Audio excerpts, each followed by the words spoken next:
கடைக்காரர் ஒரு பொருளை 85 ரூபா 50 பைசாவுக்கு விற்ற வகையில் அவருக்கு 12.5% லாபம் கிடைத்தது. அவர் அதை 81 ரூபாய் 70க்கு விற்றால் அவருக்கு எவ்வளவு லாபம் அல்லது நஷ்டம் கிடைக்கும்?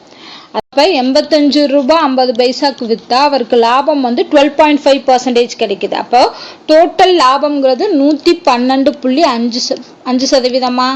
ஏன்னா காஸ்ட் ப்ரைஸ் 100% இருக்கும். ஸோ லாபத்தோடு சேர்க்கும்போது லாபம் 12.5 and 100ஓடு சேர்க்கும்போது டோட்டலாக 112.5% இந்த அமௌண்ட்டு. இப்போ என்ன கேட்டிருக்காங்கன்னா 81.70 அப்படிங்கிறது எவ்வளோ பர்சன்டேஜ், அவ்வளோதான். இதுதான் கேட்டிருக்காங்க. ஸோ இங்கே பார்த்தீங்கன்னா இந்த சம்மில் இந்த பாயிண்ட்டு கொடுத்துருக்கிறதுனால கண்டிப்பாக கால்குலேஷனில் மிஸ்டேக்ஸ் வரும். ஸோ இந்த மாதிரி பாயிண்ட் சம்மு இதெல்லாம் கொடுத்துருந்தாங்கன்னா தயவு செஞ்சு இதை டச் பண்ணாமல் நெக்ஸ்ட் கொஷின் போய் நீங்கள் சால்வ் பண்ணுறது பெட்டர். ஏன்னா இதில் டைம் கன்சியூம் ஆகும். இது ஒருவேளை ஹோல் நம்பராக கொடுத்துருக்காங்க. இப்போ 85, 81, 12% ஹோல் நம்பராக கொடுத்துருந்தாங்கன்னா நம்ம ஈஸியாக பண்ணலாம். இல்லைனா இன்னொரு மெத்தட் சொல்கிறேன். இதை ஹோல் நம்பரை நம்மளே சேஞ்ச் பண்ணிக்கலாம். இப்போ 85, 50 நான் என்ன பண்ணேன்னா 86ன்னு வச்சுக்கிறேன். இந்த 12.5 13ன்னு வச்சுக்கிறேன். ஓகேவா?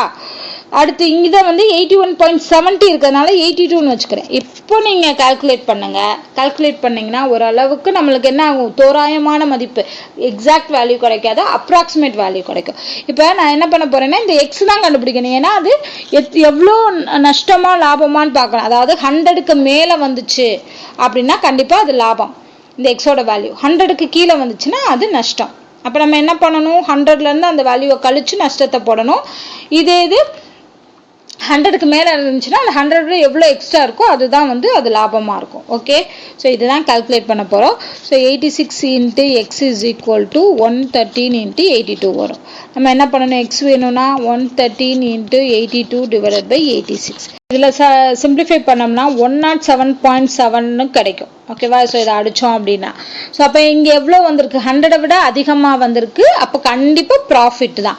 ஸோ எவ்வளோ ப்ராஃபிட் வந்திருக்குன்னா 7.7. ஸோ 7.7 கிட்ட வரக்கூடிய வேல்யூ என்ன, 7.5. ஸோ அப்போ இதுதான் ஆன்சர் அப்படின்னு சொல்லி டிக் பண்ணிடலாம்.